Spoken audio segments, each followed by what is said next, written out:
Starting. All attendees are in listen-only mode. Hello everyone, and thank you for attending today's webcast, Integrated CAM for Cabinet and Furniture Makers, presented by Matthew Nichols, Solutions Engineer with Hagerman & Company. We also have Tad Whitchurch, Director of CAD/CAM Training and Support with Hagerman, on the line to assist with your questions. This presentation is being broadcasted in a listen-only mode. You can ask questions by typing them into the questions section of the GoToWebinar control panel on the side of your screen, and Tad will address your questions throughout the presentation. At the end of the broadcast, when you exit GoToWebinar, you'll be prompted to fill out a short 3-question survey. We ask that you take a few moments to provide us with your feedback. Also, all attendees will receive a certificate of attendance and a link to the recording of this presentation. Matthew, whenever you're ready, you may begin. Thank you, Radina.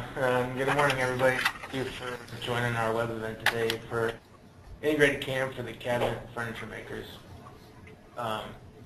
Before we get to the demo part of this, I kind of want to go through a few brief slides just to kind of give you a background of what Integrated CAM is with Autodesk, the products we offer, and how it can help in your companies. So first, Autodesk is a $2.4 billion company. They're a world leader in 3D design, engineering, and manufacturing software.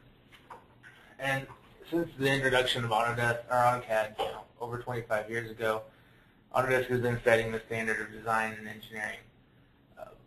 They have the broadest and deepest portfolio in the industry of available software that can meet any needs that you have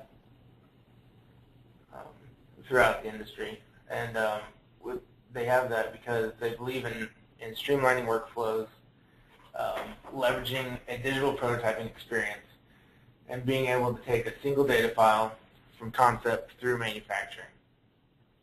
And so with this, we're going to focus on the last part of that aspect of the workflow in the manufacturing. So Autodesk purchased HSM Works a little over 4 years ago, and they did this because they saw HSM Works as one of the leading CAM packages, integrated CAM packages out there today. And since that purchase of HSM Works, they've been able to add Inventor HSM and CAM 360, which is a cloud version of integrated CAM with the Fusion 360 product. And they've done all this based on the high-speed machining kernel, which is the HSM. So why choose an integrated CAM solution? Integrated CAM leverages the existing investment that your company has made in CAD tools. Because of this, the typical 8-step machining process and, of course, the 16-step machining process where an ECO is involved is greatly reduced when the CAD data is able to be leveraged. Reducing the steps to updating CAD data, regenerating and validating toolpaths, and posting your code, allowing the NC programmer and design engineers to take control of their NC programming process. Many downstream benefits include ETO automation, streamlining communications, true workgroup collaboration, ECO accuracy, and faster turnaround time. There are a lot of players in the integrated CAM space, and Autodesk focused on just one, HSM Works. So here's kind of a brief history of HSM Works, and the founders of HSM Works shared the Autodesk innovation vision. If you look at any major advancement in the CAM industry today, you'll find the HSM Works founder behind it. This includes the birth of adaptive clearing, which became the basis to which HSM was built upon.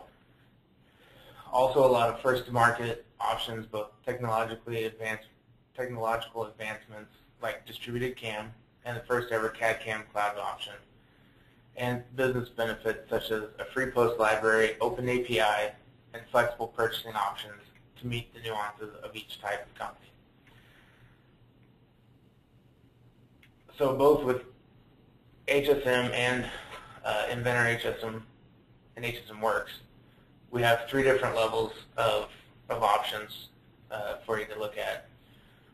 Both packages have 2.5 axis, which is completely free. We have standard option, which is the 2.5 axis milling plus 3D, 3 plus 2, 4, and turning or mill turn.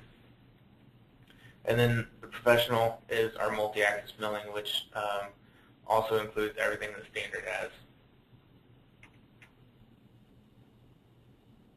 So including an open API, access to more than 75 post-processors, including WinCNC, Fernwood, Yasnac, Roland, and then standard Haasum, Fanuc, and Heidenhain. Adaptive clearing and tool libraries. The product levels are not modularized. They also allow you to leverage integrated CAM regardless of your budget and machining needs. And in the case of our standard and professional versions, you will receive a copy of either Fusion 360 or Inventor CAD included with it. So here's a couple of customer stories of HSMWorks users and HSM users that kind of just gives a brief summary of how it was able to help them improve their situations.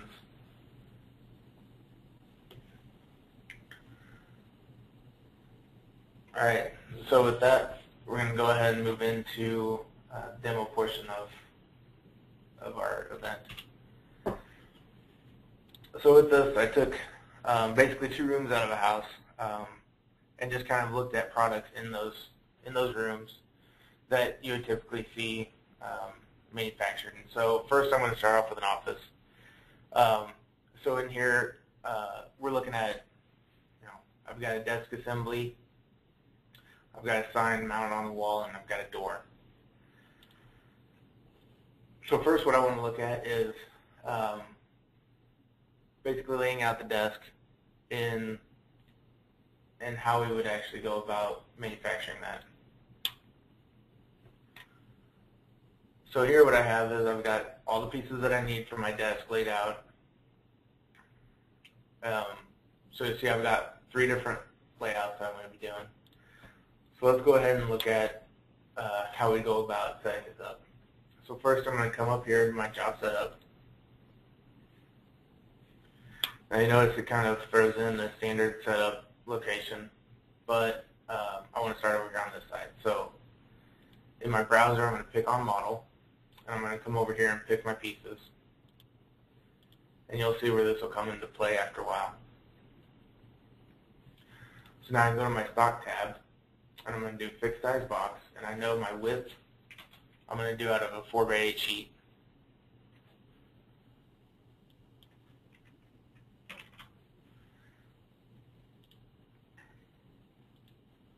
I'm going to make sure I don't have this offset.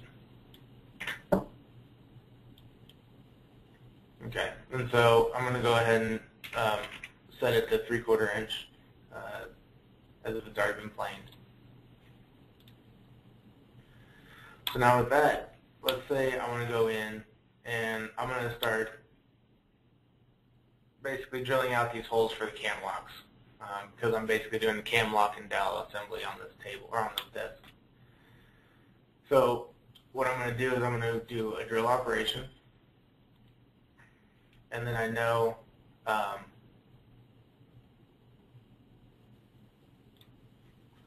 that I'm going to do a 15mm drill. So I'm going to pick one hole location, and then in my browser I'm going to select same diameter so it'll find all the rest of the holes in there. And then I'm going to click OK.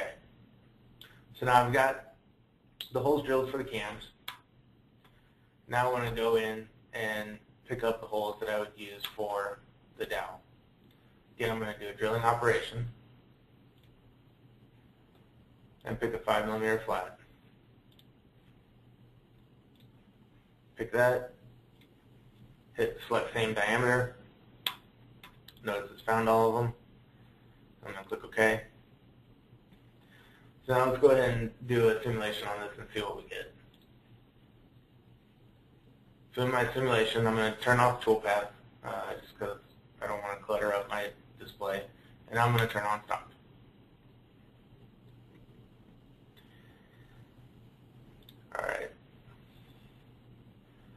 So first we're drilling out the holes for the cams, and if you go over to my info tab, you'll notice it's telling me what operation I'm doing, how much time it's taking,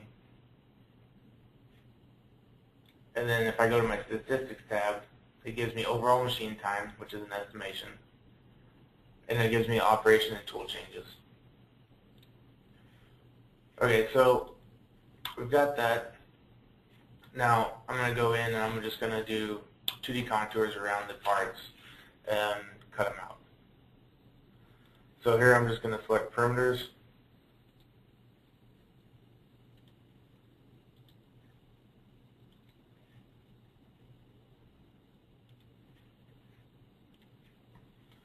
And then let it calculate the moves. And then I can go over here and let's say I do another setup here. Again, I'm going to select my models.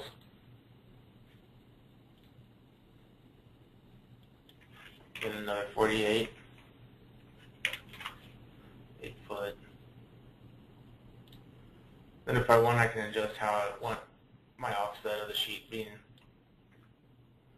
So let's say I want 0.25 offset.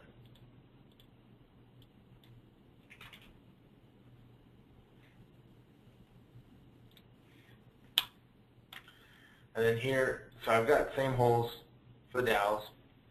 So let's say I want to take this operation, I can copy and paste it.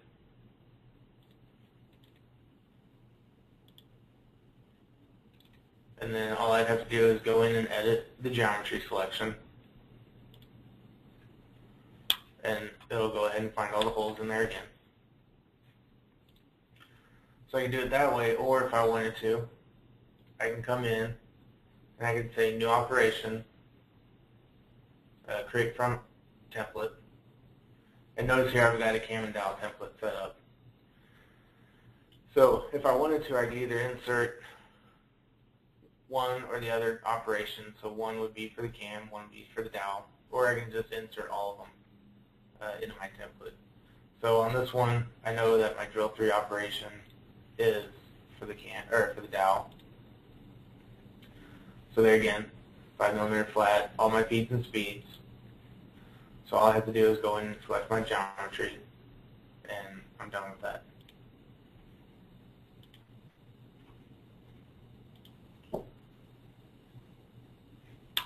Now let's say I had this part here, and I realized I've got more cam holes that need to go into it for the connections. So I did that. I've added those in. Now notice all my toolpaths are X'd out. So what I need to do is click on my setups and hit generate. So now notice it's already picked up the new holes on this side. And I'm good to go, and I can just repost it and machine it all out. Okay, so that's kind of doing layouts. Now let's say I come in and I want to make the sign. So you'll notice that there's nothing on my sign. It's basically just a bland shape. But what you don't see is I've got sketches that I want to carve out into it. So what I can do is here in my setup, I've already defined my stock solid and my part. So what I want to do is I want to go into a trace operation. And here I can go back into my model tab and I can select that sketch. Again, I'll go into my tool library and select my form tool, and then go into my linking tab, and I want to tell it to not keep tool down in between moves so that I get smooth transitions between and not some funky grooves going on. And I'll click OK on that. Now, you'll notice that all the toolpaths are below the surface. So one of the things I like doing, and it's kind of fun, is I'll turn off my solids. I'll go back into my CAM tab, and let's do a simulation. So I just want to verify whether this worked the way I wanted it to. So again, my toolpaths are off. I've got my stock turned on. Let's go ahead and simulate this.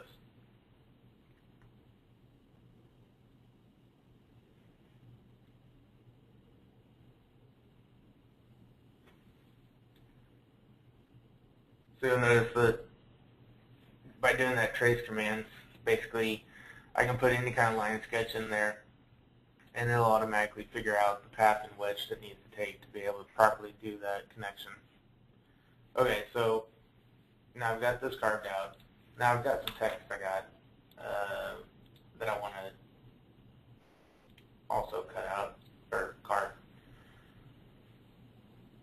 So one you'll notice is basically like an Arial font that's been converted to geometry, and then I've got another one that's a thick font that's geometry as well. So again, with the tracing tool, I'll go back in, select that sketch, and again in my linking tab, I'll say uncheck my keep tool down. And then let's go ahead and do a 3D contour, and I'm going to go ahead and cut out the shape.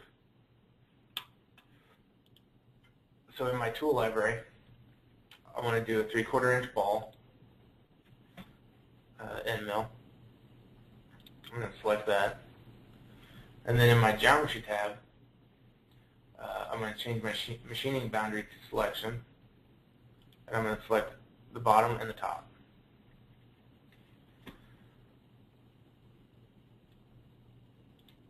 And then lastly, what I want to do is I want to make sure that my tool doesn't go completely through the bottom. So I'm going to do an offset up of 0.06. And then I'll come back around later and do a finishing pass on that. Okay, so I've got that, and then we'll just go ahead and finish it off with the final contour.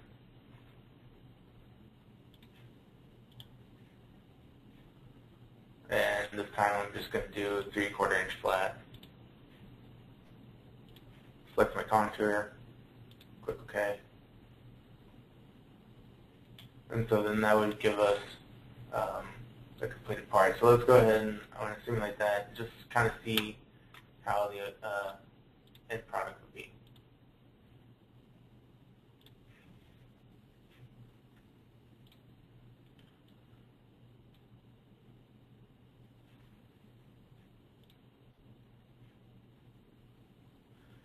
So you'll notice here, again, I can get all my toolpath information through these info tabs and my statistics.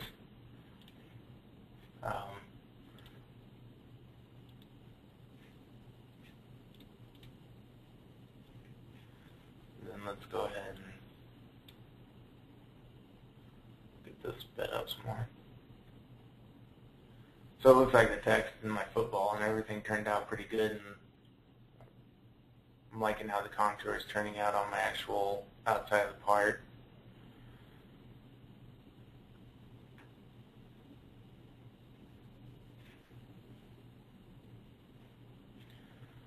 And we'll just go ahead and stop that simulation, but it looks like it's going to turn out really good.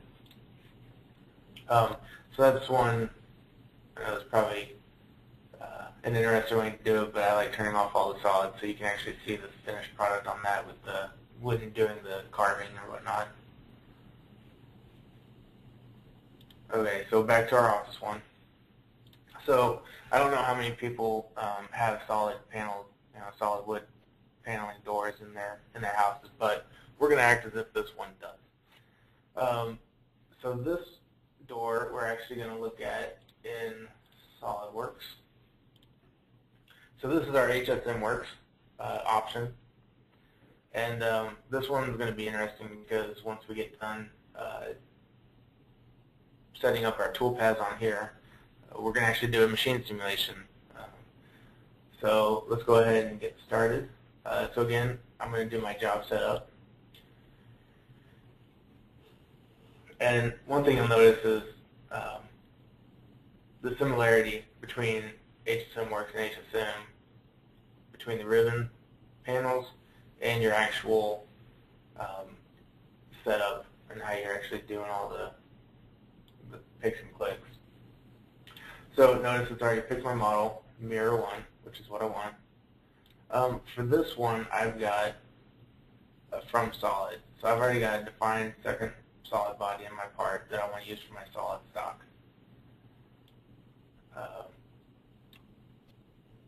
Then my work coordinate system, I'm going to leave it right where it's at.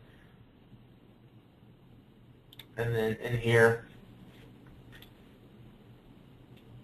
I'm just going to leave that as is. We'll come back to that. Okay, so that's the setup for that. So now what I want to do first is I want to come in and I want to do a facing operation. And here I'm just going to go ahead and pick a 4-inch face mill.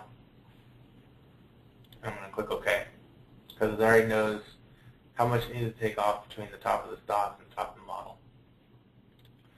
Okay, and so then for this, let's say I'm going to go in here and I'm going to focus on this one pocket. So first, I'm going to do a 2D pocket. And here I'm just going to select my pocket. I'm going to change my tool to 1/2-inch flat. And select.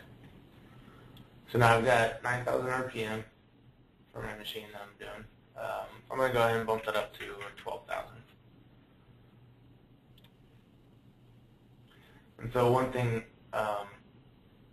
you'll want to note is in your tool library, if you look at this, so I've got this part defined in my library as 9,000, but for that one operation, that 2D pocket, I changed it to 12,000.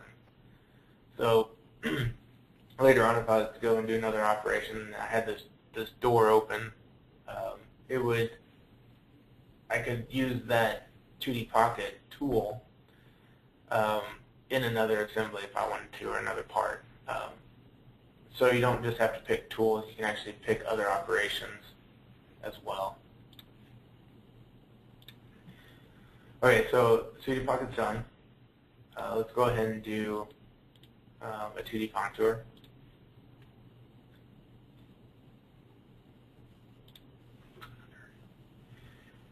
And I've got my radius tool here. So first I'm going to start off with this radius.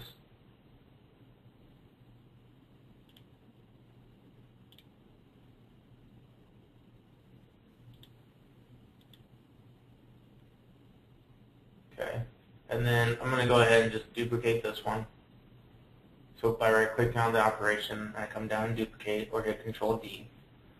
I can get another one, same tool, so all I have to do is go into my geometry, clear the selection on the geometry, and then just repick.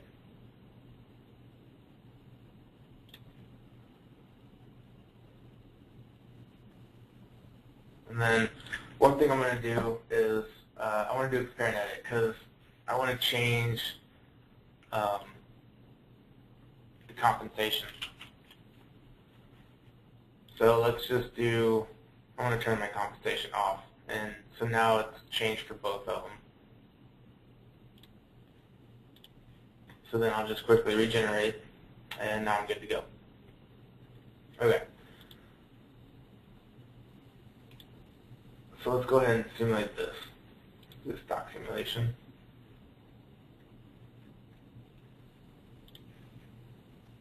Oop, that was fast. Alright, so it looks like we are good to go. So now that I've got that one pocket done, I want to go ahead and pattern it to all the rest of them. So I can select the 3 operations, right-click, and say Make Pattern. So here I'm going to do a linear pattern. I'm going to pick one reference line here, and then I'm going to pick my other reference line. Then I'm going to set this as a 17-inch offset, and then 27.33. And this one is going to have 3 instances. Okay, so then we're good there. So now I've got all those pockets patterned. And then the last operation I want to do is a 2D contour around the entire part so that we can have a finished product, at least for this side.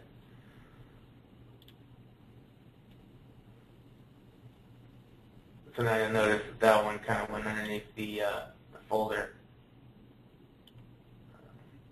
I'm going to go ahead and delete that. I'm going to reset this one as my default.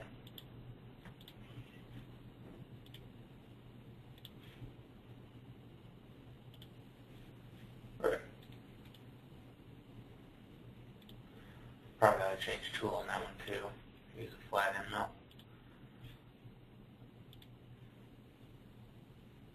Okay, so that would conclude our part on that one. So now what I'm going to do is I'm going to go in and do machine simulation. And then here I've got a CNC router table set up.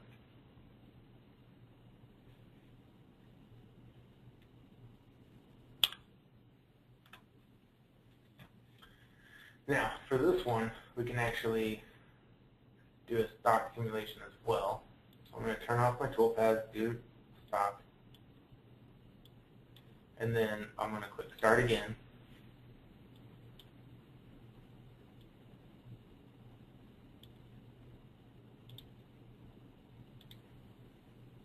That's really slow.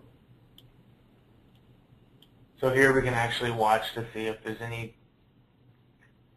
anywhere that there might be a machine collision or anything that could cause a problem when we're actually doing our operations.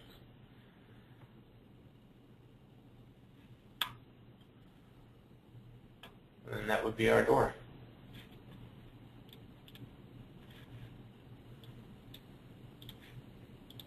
All right. So now that's basically 3, simple, situations of furniture or a door or something that may be done in an office. So now let's go to a kitchen. So here we've got table and chair set, and we've got the workings of base cabinets for our kitchen. So let's say I wanted to go in and I want to set up a machine and toolpaths for these chair backs. So I'm going to go in here, and what I've got is I've got 6 chair backs double-sided taped to this little fixture that I made. Okay, so what we can do here is I'll do another job setup. I'm going to pick my model, and then on this one I do have a stock setup from a previous milling operation on this piece. So that's my stock there. And then I want to change where my stock point is. So now you'll see that I have many different operations for stock point. I can also define my origin point through other processes. I've got model origin. I can actually define it by a point that I select on the model. Stock box and model box. So mine is a stock box. And I'm going to define it right there on that point. And then if I wanted to, I could also define my fixture.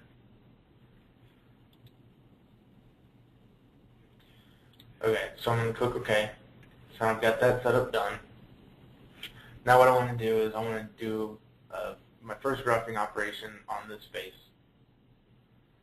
So then what I'll do is, in my tool library,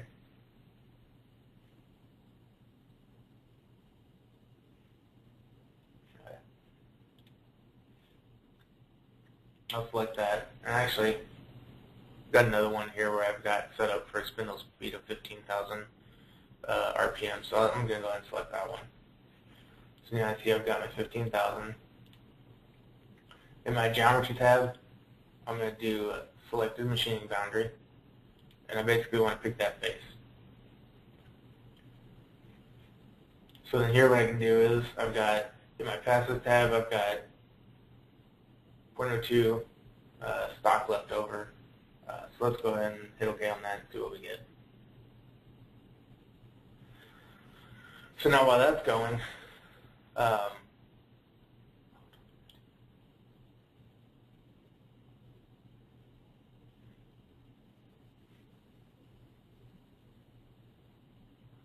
while that's going, we can go in and do a 2D contour to cut off the ends and on both sides.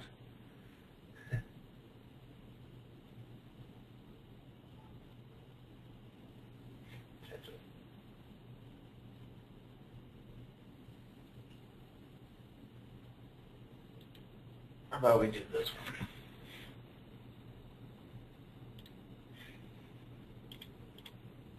While that's thinking, let's move on to the table leg. So this would be an example of mill turn. So what we're going to do is we're going to first start off by doing our turning operations to get this down to a good finish, and then we'll do one milling operation to cut out these reeds. So let's go ahead and do a job setup. So notice it picked both the parts, and basically I just want to pick this one part. Here I'll do my type pull down, and I'll change it to a turning or mill turn operation. And then I'll define my size, or my stock as a cylindrical stock. And then I'll pick an axis. Ooh, that was a bad fit.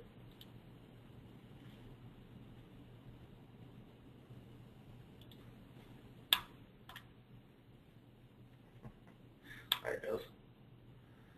Okay.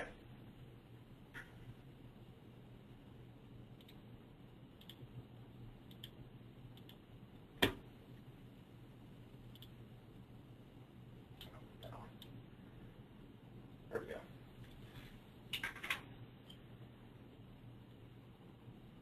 All right. So we're going to do that.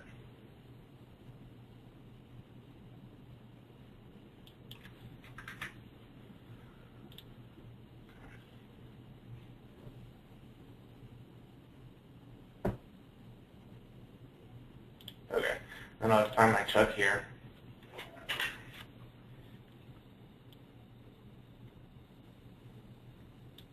And then, so my work coordinate system's correct. We got D going out, X up.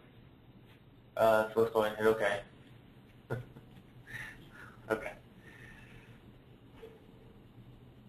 So my first operation, I'm going to start off with face turn. Facing operation.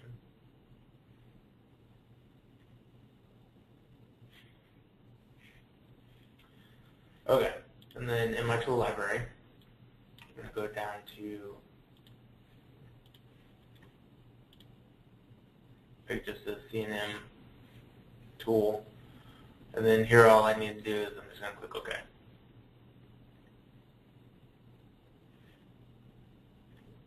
And then I'll do the facing operation for me.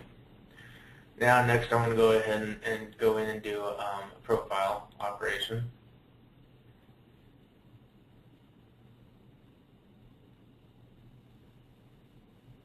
And with this one, I could use the same tool, but I'm going to go back into my library, and I've got a little bit, I've got another tool that's a little bit steeper, so we can kind of get more into some of those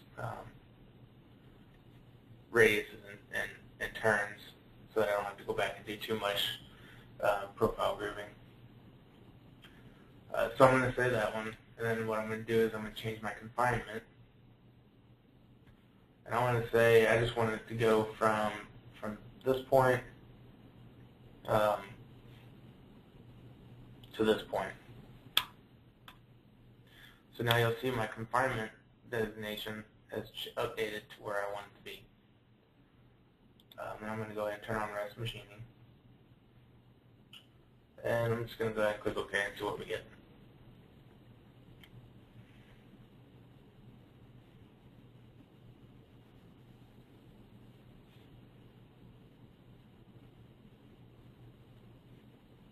Okay. So it looks pretty good. And it actually did pick up quite a bit of the points that I was worried about. So I still got a little excess to come in and get. But overall, pretty good. So with that, what I want to do is I'm going to go and do a profile groove.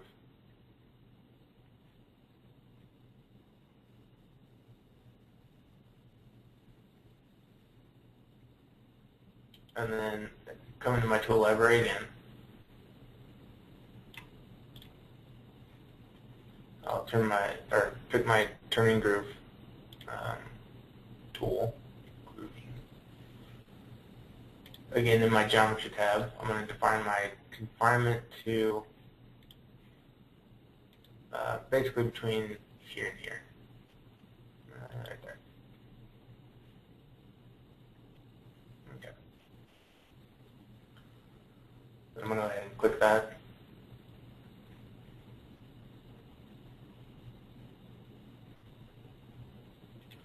And then I want to duplicate that so that I can go get the other end that has some little excess left as well. So that's already done. Again, I'm going to do an edit on this one, and I'm going to change my confinement to within this area. Okay.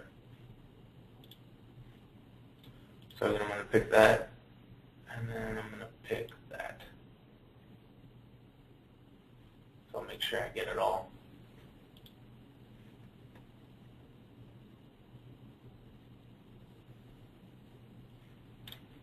Okay, so with that, let's go ahead and do a stock simulation and kind of see how it's looking so far.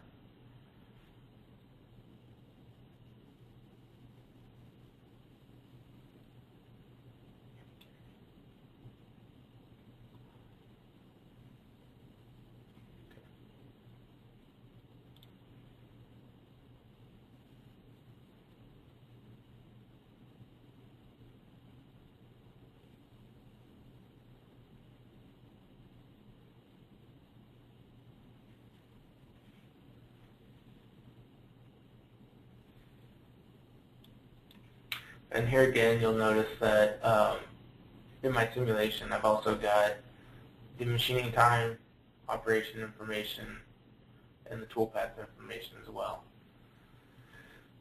Some of the other things that we can do in here that's available in both softwares is probably these are one of the fun ones. So I can do compare current stock to my model.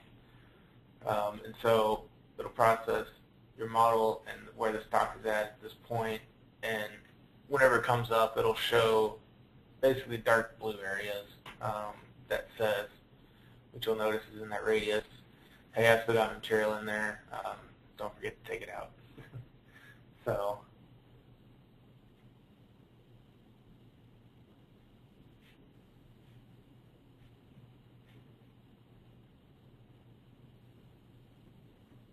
okay.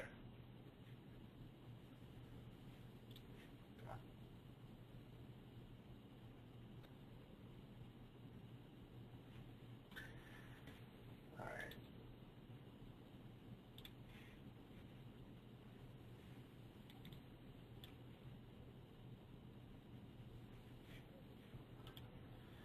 Yep, this has been one of those mornings for softwares.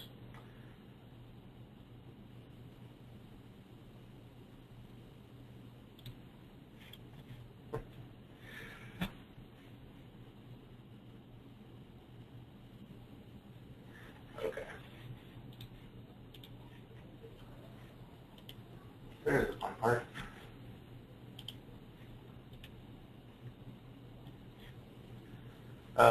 Okay, so a little bit of technical difficulty there, but hey, everybody's got to have that at some point in time. Okay, so we're back with SolidWorks. Maybe.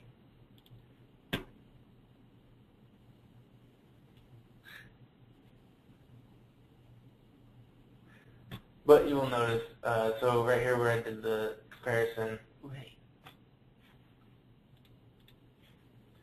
it also allows for tool breaking detection. You can section it, so if you wanted to see if there's grooves on the inside or whatever. Just kind of overall looks. You can turn on and off toolpaths, hide holders. Those are those three options. Okay.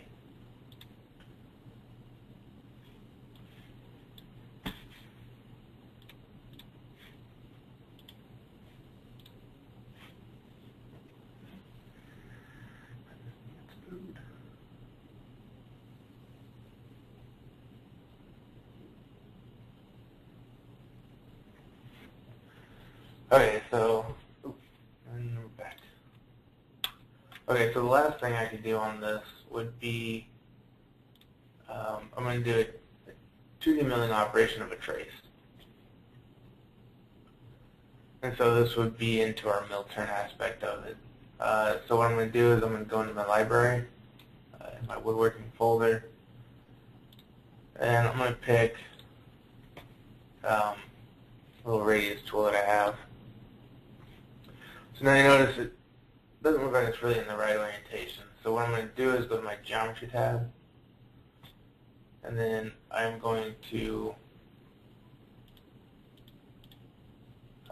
select the plane that I've created.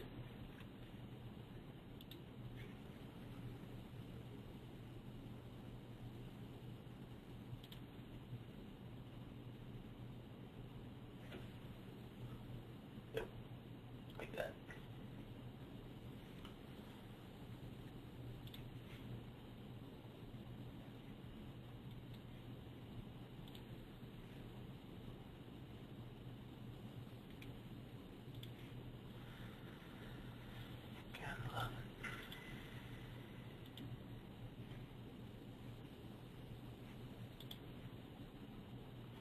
Alright,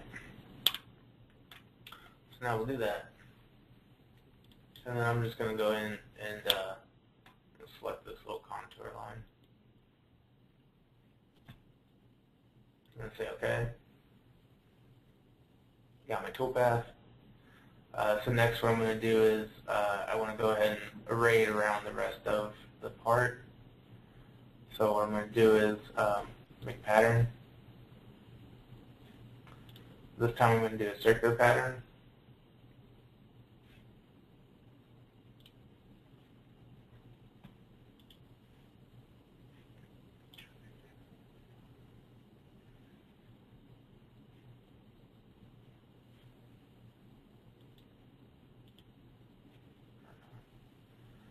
Okay, and so this is where this little utilities page comes in handy.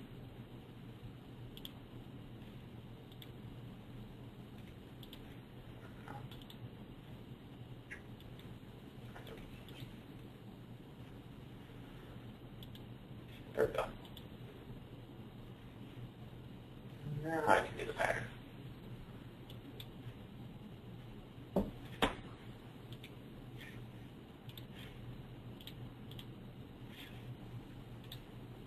Alright. So we're going to edit the pattern now.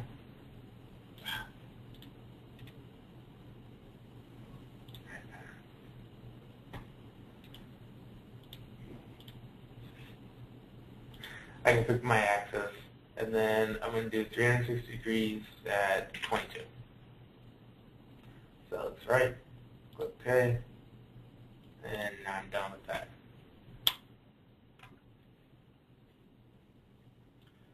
So that would be a mill turn in HSM works. HSM will work the exact same way. But it's pretty easy if you're not having computer problems. Alright, so back to my kitchen. What I'm going to go ahead and do is I'm going to move into more of an animation or automation aspect that I think helps workflows, especially on design and CNC layout side. So what I've got is a base base cabinet assembly. And I've got some iLogic rules set up behind it, and this is just kind of an example of how something like this could be utilized for both your design and your CNC aspect.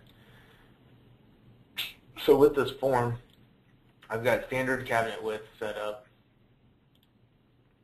cabinet heights, which we'll deal more if you're doing a wall cabinet. I've got a drawer here that I can turn on and off that is defining this drawer. And then I've got ways that I can configure my door setup. So let's go ahead and do, let's do a 30-inch wide cabinet.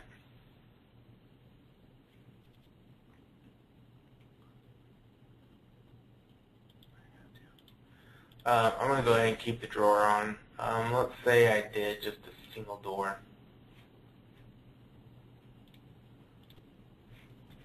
And then what I can do is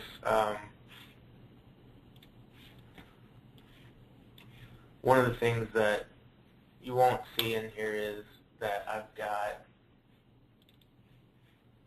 set up is I've actually got my layout set up of how I want these panels to be machined. So what you first see is just your cabinet configuration, and then behind the scenes I've got this setup being generated. And it all shifts around depending on your actual setup and how you've got your cabinet defined. So let's say if I did 24-inch wide cabinet, and then I turned to 2 drawers. So you'll see I've got 2 doors here. So some of the pieces have shifted over to different layouts, but I'm going to go ahead and stick with a double door setup on this one. So you'll notice here I've got 2 different setups done.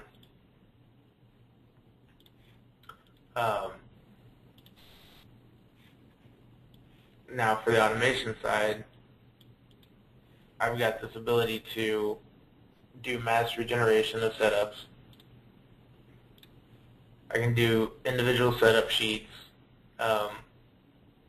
sequentially to where I'm not just like picking one setup and picking on another. And I can do the same with post-process. So let's say we were to go in and go ahead and set up some toolpaths on this initial setup. So again, I've already got it done. I can do a facing operation. Again with 4-inch mill.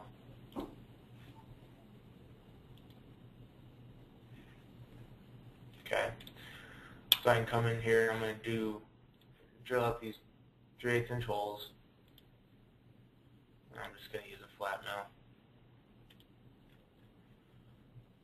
Find all of them.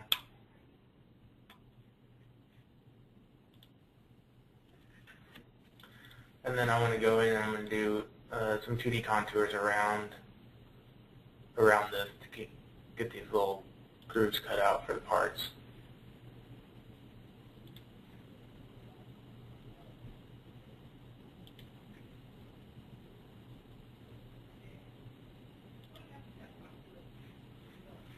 Okay.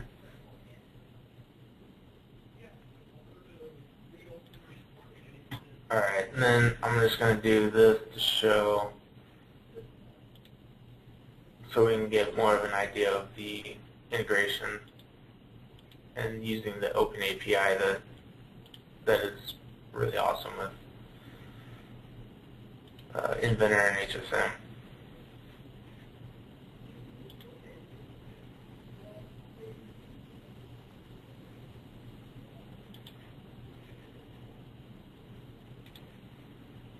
Pick the last little contours. Okay.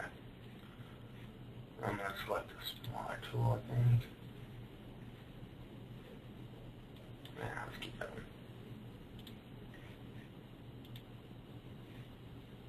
one. Okay, so I've got all this done. Now let's say we go back into our generating, and let's say we go to 36-inch wide, single door. I'll go ahead and make sure I click my update assembly. Then I'm going to turn on my batch process. And I'm going to go ahead and select both setups.